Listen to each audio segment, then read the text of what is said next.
Hello everyone. Sorry that I've been gone for the last almost a year, but now I finally have a chance to do this video. I was busy. This is my Miraculous series where I redesign and rewrite characters and their stories. Because I don't like the original, especially the newest seasons. I mean, this is just getting worse and worse, and Marinette getting more evil and more evil every fucking episode. I'm so done. If you don't see other parts of this series, I strongly recommend, because you will not understand anything if you don't watch the other parts. So before we start, I have to address Nat's hero name. I was thinking about this a lot, and also thank you for comments with your ideas, and I finally figured it out. Because I wanted this name not just be good, I want also to fit into that character. And I figured it out. He doesn't need a hero name. Okay, hear me out. For example, Superman and Flash names was made by journalists. They didn't come up with that iconic names. And we established Nat is terrible at naming things, so people can call him Fox, Red, and basically every nickname they came up with, in articles, posts, etc. I think this makes the most sense. If I decide to do that, I don't have to pick this name either, because I can decide, and from some names I can't use, because for example, when I hear Kitsune, I don't think about Nat, I think about Naruto, and I can erase that from my memory. So just Fox, Red, anything you can think of, it's good. On the other hand, the hero team also calls him various names, but they tease him, especially Cat Noir, because why not? So today is Chloe's time to change and redesign. I'll be changing a lot. I drew for her many outfits, way more than for anyone else. Well, that's a bit strange, because I never been a huge fan. I think I just liked my version of Chloe so much that I sat and designed her outfits for hours, so let's start. Also sorry for this long without updates once again. Firstly, I tell you why original design is a sin. First of all, white fucking pants are a terrible idea. It gets dirty like 3 seconds after you wear them. I see white pants, and one thing I can think is Period Nightmare. And also this yellow jacket, too bright.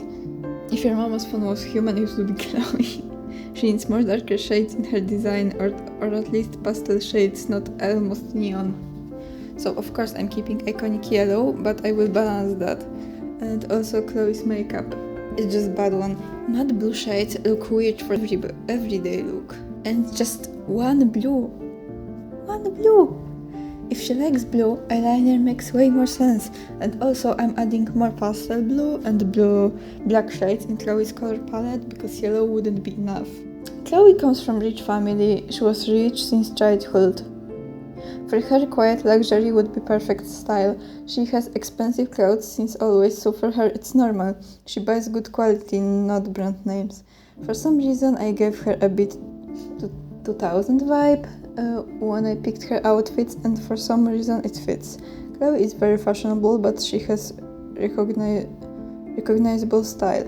Everyone loves it, but nobody could pull this off. She's that original.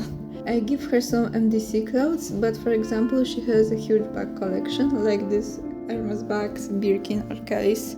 This bag, for some reason, especially this one I'm showing you right now, speaks Chloe to me. But she doesn't treat them like treasures. No, Chloe actually uses them. If expensive clothes or accessories will be tear or get dirty, she'll fix them or buy new ones. Chloe's partner... I cannot read for my life. Chloe's parents are neglect. I'll elaborate on that later, but because of this, she receives crazy amount of money. Her parents give her everything, and her only job is to be a good daughter for public. So because of this, Chloe develops shopping habit. She spends money on clothes, spas, hairdressers, nails, and stuff like this. She doesn't like her home, which is empty, big apartment. She's alone, and she does all she can to not have to come back to home. Mayer is just looks good in public eye. In reality, he knows nothing about Chloe and honestly doesn't care. People who delivered Chloe food knows her better than her own father. Chloe tried everything to change this, but her parents never care. Her mother insults her or forgets her name or both. Her dad just threw money at her and expects that Chloé leaves him alone. Sometimes weeks pass between one visit from Chloé's dad and the next one. After years of this, Chloé just stopped caring. Everything is worse because Chloé thinks she deserves that. She constantly thinks about things she said to Mari and Nat. She was cruel. She wants to fix that but have no clue how. They act like they're fine without her. And after everything she's done to them, they have no reason to forgive her. And her other friend, Adrian, is so controlled by his father that Chloé meets him once or twice a month. That's not his fault, but their friendship slowly breaks because of it. Chloé Bourgeois is miserable. She needs her friends. She desperately needs her oldest friend, Marinette. But she is too scared to approach her. But then her mother comes to town.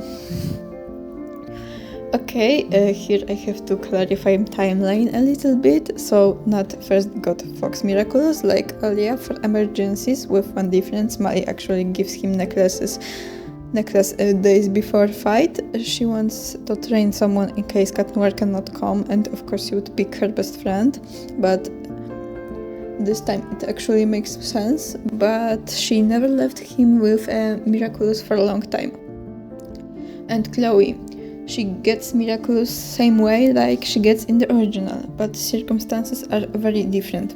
At first, Chloé is not happy about her mom coming back to Paris, especially when her mother made clear that she arrives for Gabriel's fashion show, not Chloé. This is very sad, but Chloé kinda expects that. But she just sad. She manipulated her mother to ignore other people during Akuma attack because they're not exceptional. And of course she finds Be Miraculous at Eiffel Tower. Chloé is curious, so she takes a box with her to her room. When she opens it, Pollen explains to her that Ladybug just lost the box in a fight and it's not good. Chloé agrees it's not good, but she doesn't know what to do. It's not like she can just meet Ladybug and give her back Be Miraculous, and Pollen doesn't know where Fu lives because of Kwami protection and stuff. Miraculous protection, you know.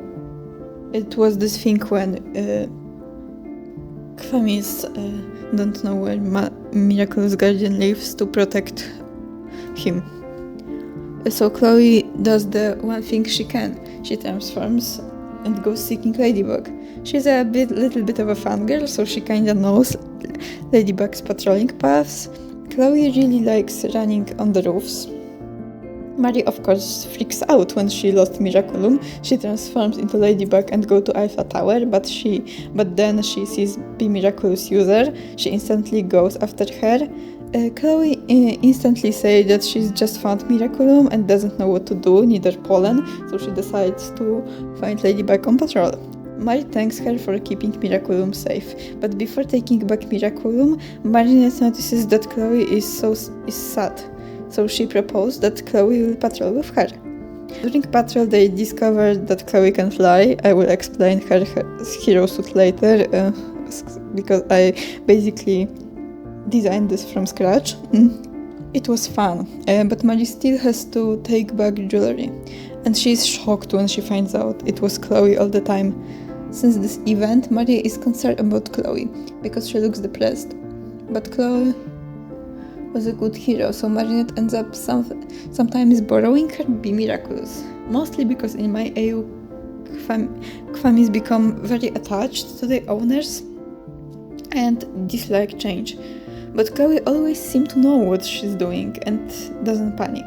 Plus, her powers are very helpful in battle. Mari also starts noticing that Chloé is really lonely in school, and she stays quiet all days. She's kinda feels sorry for Chloé. When she's Ladybug, she acts more and more as a Queen Bee friend. She invited her for patrols and ice creams. Sometimes it would be just the two of them, and sometimes with the whole team, because they would totally make training evenings, ending with a trip for coffee and snacks. Simultaneously, she doesn't neglect Cat Noir. She explains clearly why they need help. Cat Noir understands how Moth is dangerous, and they barely defeat him when there's just two of them, because in my AU, Gabriel is a dangerous villain, not some dude with no plan. And same monologue every fucking episode. No, I'm making him way dangerous than this. So anyway, Mary tells him she won't reveal Fox and Queen Bee's identities until they agree, and it's mostly their decision. But she explains their powers thoroughly, so Kat doesn't get shocked during the fight with the Akuma. Adrian is very understanding about this and accepts this, mainly because Ladybug tells him everything she can. And they just have regular conversations. The miracle of communication. I still can't stop being pissed off how they treated him in the original show. They treated Adrian like NPC. He's in the background, but he almost completely missed the most important information, like Mary's discoveries during her beginnings of Guardian era, and her entire breakdown, and the most important stuff that happens. He's just kind of there in the background, and Alia became the most important hero after Ladybug, and I think it's just outrageous. Adrian should know. Original show is just rotten to the core at this point, and it's like zombie. It goes forward, but it's long dead. Besides, it's completely absurd that after 11 years of that fucking show, that they still don't know each other's identities. I watched since 2015. I am furious. You did defeat it. Okay, Mary defeated Hakmov. Why didn't you tell each other right after that? The danger is gone. Seriously, how much does Kat actually know? Sometimes it feels like practically nothing. He doesn't know the truth about Hakmov, his identity, the battle, what happened, how Mary defeated him or took him to stuff. Why is Gabi a hero now? This is all a bunch of crap, and I just stop care at this point. Canon, I tell myself canon is something I can ignore because my AU is better than this. Anyway, superhero team is getting stronger because of course, but of course life can't be perfect, and civilian life sucks ass. Adrian is completely isolated. His father is absent but locks him up at home like some tragic princess, which Adrian hates and sneaks out at night, often giving the cameras middle finger. Adrian is as quiet as kitten, and the cameras only catch him when he decides to show himself. At the same time, Adrian in my AU is a bit of rebellious bad boy, so he doesn't let his father intimidate him. He throws to him lines around. It's not like you can ground me any further. Besides, no matter how hard Gabriel tries, Adrian always knows how to escape from the house, so he threatens his father that if he doesn't leave him, Adrian will simply never come back. But he will write the truth about his father on Twitter, and that's the reason why Adrian is allowed to quit some lessons he's not interested in, and that's why he can do more things than in original. He just kinda blackmails his dad. So Gabriel has to leave him alone, but the struggle is exhausting, and Adrian is terribly lonely. His only outlets are training with friends or going out with Chloé to get pizza in the middle of the night, because why not, it's Paris. They're friends in this AU, basically doing something once a month, mainly because of Adrian's isolation and Chloé's depressing moods. They then get better once they learn their secret identities. If anyone is lost in my ramblings, I drew a timeline that I hope clarifies things. Then there's Marinette. Sometime before they learn their secret identities, Lila shows up and is a bitch just like in the original. I just want to say that in the original it's embarrassing that Adrian believed anything Layla told him about Ladybug. Adrian acts like he's never even had a conversation with Ladybug in his life. Why is he so blunt in that scene? So Mary is bullied, Layla threatens to ruin her life, etc. But Mary doesn't care because, first of all, Marinette loves her friends, and Layla is crazy if she thinks she can tear them apart with her threats. She doesn't care about other people's opinions that much because Mary cares like crazy about her friends, but she kinda doesn't care much about other people. Secondly, Mary doesn't have time to deal with Layla's shit because she's so incredibly tired from Akuma attacks. She barely has the energy to even come to school. After all, when you fight with terrorists, school bullies not look that scary. Nathaniel struggles with school because he doesn't go to school. It's too boring for him. And he has so many absences, he maybe has to repeat a year, which he needs to avoid. He hates school deeply, but overall everyone is just fucking exhausted. Before I tell you why everyone is that exhausted, I tell you a little more about my clothing choices. So the first one outfit is something comfortable, warm and stylish. It's her most everyday outfit. It looks normal and neat, but it's ridiculously expensive. This bag is my attempt of Birkin bag, because that particular bag screams Chloe to me, like I said earlier. Her second outfit is also school themed, but more in the style of it's Friday and I have party after school. I know most schools has a dress code, but let's be clear. Damocles is so afraid of Chloe's father that he wouldn't forbid her anything. She could probably sit in a swimsuit during classes. Chloe's outfits scream that if you know anything about fashion, you'll be impressed. The third outfit, which I don't know if I draw, but I have sketched, is an elegant gala outfit. Her dad makes her go there and act like the perfect child, although Chloe would rather be running around the rooftops. If anyone's paying attention to details, she has small gold hair clips in each of her outfits. That's be miraculous. Because let's be serious, the original version's disguise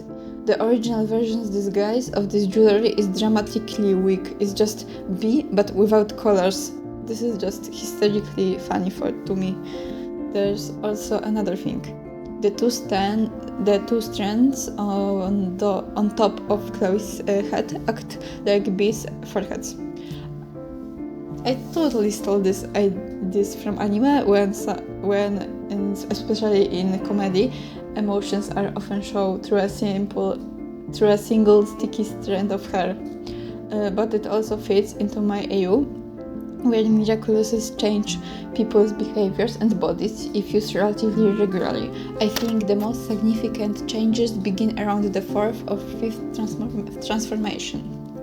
Now it's time to explain why everyone is so exhausted. Of course, Hakmov, or more specifically, his unhealthy obsession with teenagers' jewelry. Magic terrorists can also lose their patience, so Gabi generally sends Akumas every day or 2 or 3 times a day. The fights become increasingly longer, to the point where neither Nat nor Chloe surrounds their miraculouses. Within an hour they'll have to find monsters again. Everyone ends up exhausted, sleeping for 4 or 5 hours per day. It even goes so far as to lie together after the fights, for example on the rooftop or in an abandoned warehouse, transformed or not. It doesn't matter, because everyone has their eyes closed and it's either asleep or complaining about everything. It's an insane level of trust, but if they can trust each other to have their backs in a life or death fight, they can trust each other not to open their eyes.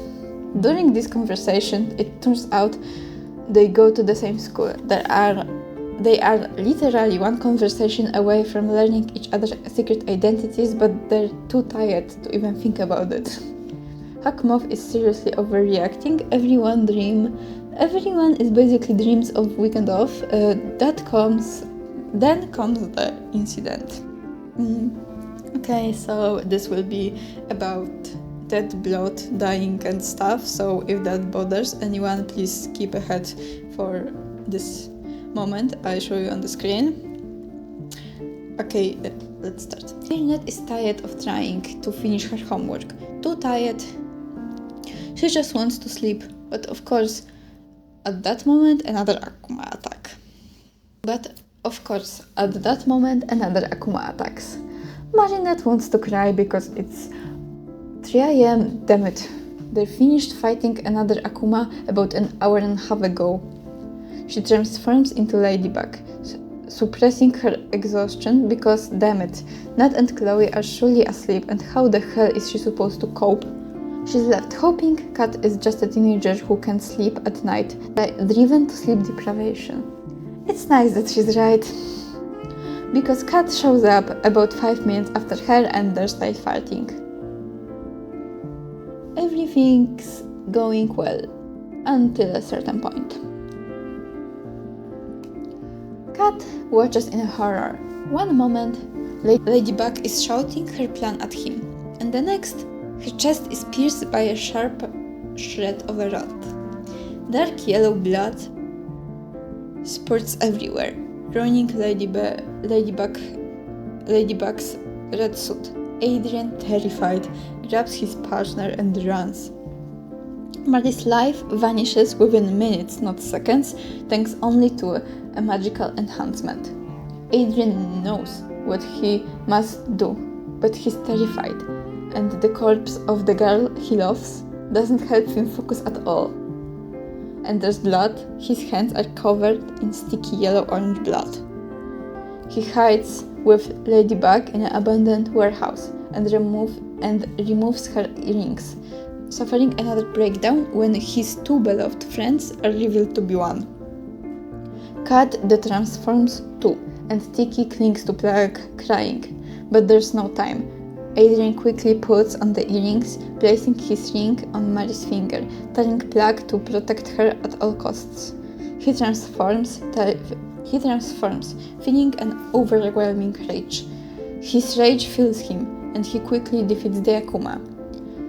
He casts Miraculous Ladybug and dreams of nothing more than running and making sure Mary's okay. However, he can't, because he has to make sure that Hakmov's victim is okay.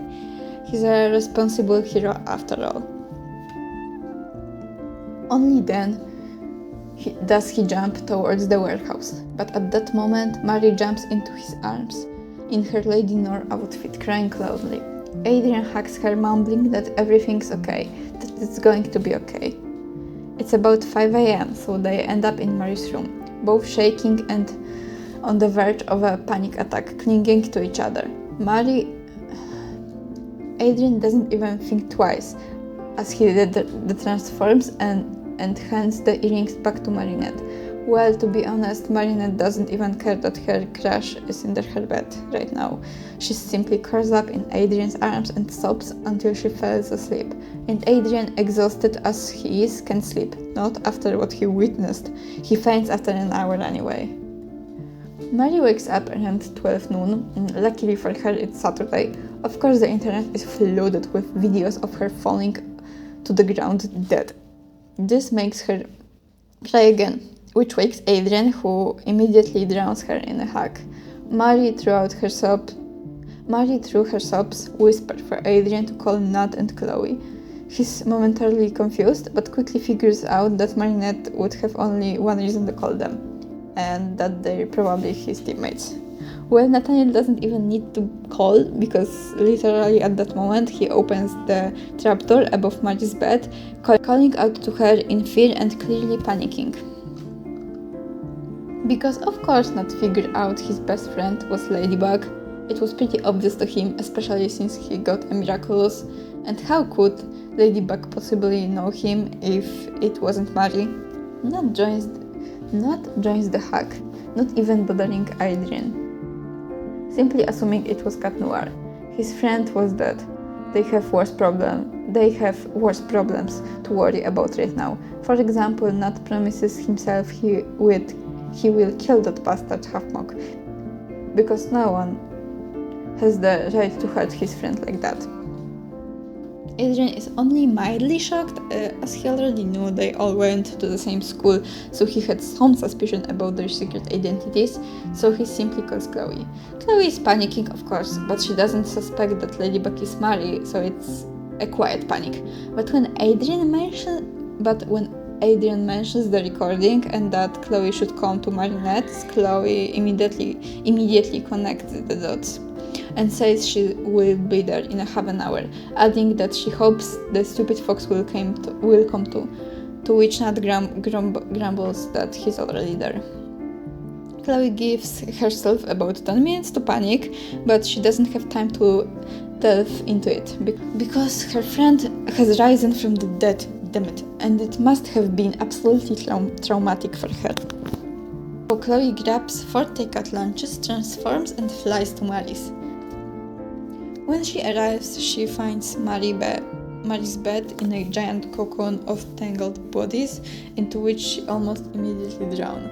She giggles, bordering of hysteria, at how effective trauma bonding really is. After this, the 4 of them are closer than ever, and about 2 days later, Mari and Adrian start dating. They're incredibly sweet together. Lila, of course, doesn't take this well and is even more cruel to Mari. Marinette is still only mildly interested because Half-Mock is scarier than any jealous teenager. Okay, now we'll move on to Chloe's heroic outfit, Queen Bee. I won't change the beautiful name. First, let's discuss the heroine in her original form. In my opinion, it's simply a cheap copy of Ladybug's outfit, which, as I explained earlier, was bad, because it was boring. Literally, red fabric with polka dots couldn't get any more boring. Queen Bee, on the other hand, has yellow fabric with black stripes. It couldn't get any more basic either. In general, all of Chloe's powers are identical to Ladybug's, except that instead of Miraculous Ladybug, she has a stinger. The stinger is the only sensible thing about this entire outfit and her powers. So I'm changing her entire outfit. I added 4 because bees have 4. As I mentioned earlier, she has antennas, which are more sensitive in the costume than in civilian life. Also, she has wings. So, she has wings because my Queen Bee can fly. We should all have some kind of flying superhero. Besides that, I think the wings add a lot of charm to her. I also changed her hairstyle because I think 2 buns are safer. Because a ponytail is easy to grab and pull if she has long hair, and she has. I know that Mari in her design has long ponytail, but Chloe doesn't like combat. She is more like... You will see what his style is in a fight. To make her hair more in keeping with the costume and less similar to her civilian version, I added black highlights to her bangs, somewhat inspired by Zoe's look. In the bands, she has black highlights that form bee-like stripes. You can see 2 Miraculouses in her hair, and they have their uses. Firstly, one is asymmetrical, which was a bit irritating because it looked very out of place in the original. Secondly, this way you never know which one is real, so it'd be harder to anyone to steal them if they have the chance. Chloe has blue eyes and pink hints in her eyes. She even has the white part of your eye, she has blue. She also has elf ears. For the same reason, Mari has elf ears. This face doesn't look human, so her identity is safe because it doesn't evoke any human associations. She looks a bit like a runaway model because, come on, it's Chloe, she would dress absolutely elegantly even to fight crime. Plus, she wears high heels because a heel can really hurt someone. She doesn't have to run in combat, she can fly. I didn't change the look of her yo-yo, but I imagine Chloe uses it a bit differently. This is her combat style. She flies very high, while Ladybug, Fox and Cat Noir are fighting Akumas. She hits people from above with her yo-yo, and they don't even know where the blow came from. When using the sting, it activates the stinger in her weapon, and it can be thrown without having to hold it in her hand. She can just use the yo-yo and sting someone if she wants to. The little baby bee Chloe at the bottom, which I drew, it's a demonstration of how the QB's wings are arranged when she extends them. Now, let's discuss her power. I think her power should essentially remain the same. It was good, she could immobilize an opponent, and it actually evoked associations with bees. Of course, she can still fly all the time. And now let's move on to the features that has a civilian design, but they're invisible. I have already mentioned the antennas a few times, but I'd like to touch on the topic of venom, because bees contain venom, which is why some of us are allergic to bees. And this venom can be fatal. I imagine Chloe has it in her saliva. If she beats someone and her saliva entered their bloodstream, the effects would be similar to a bee sting. Besides, I imagine both in civilian life and as a hero, when she gets angry, she buzzes, and no one knows where the sound is coming from, and everyone is very confused. So that's all for now. Again, I apologize for the long break, but studying law takes all the energy out of you, because it's incredibly tiring. But I pass all my exams, so now I have the time. It's summer break now, so I probably update more often.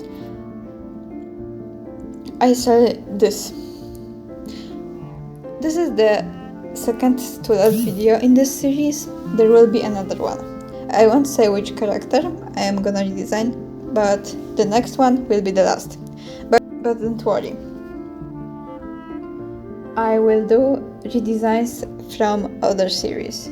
This time it will be from my favorite childhood cartoons, My Little Pony and Ninjago Masters of Spinjitzu. So you can tell me in the comments which one you would like to see first, My Little Pony or Ninjago. Anyway, thank you for the waiting. Every comment and like make me very happy, because I started this series just because I wanna scream my opinion somewhere. Thanks again for everyone who watched this, and see you in the next video.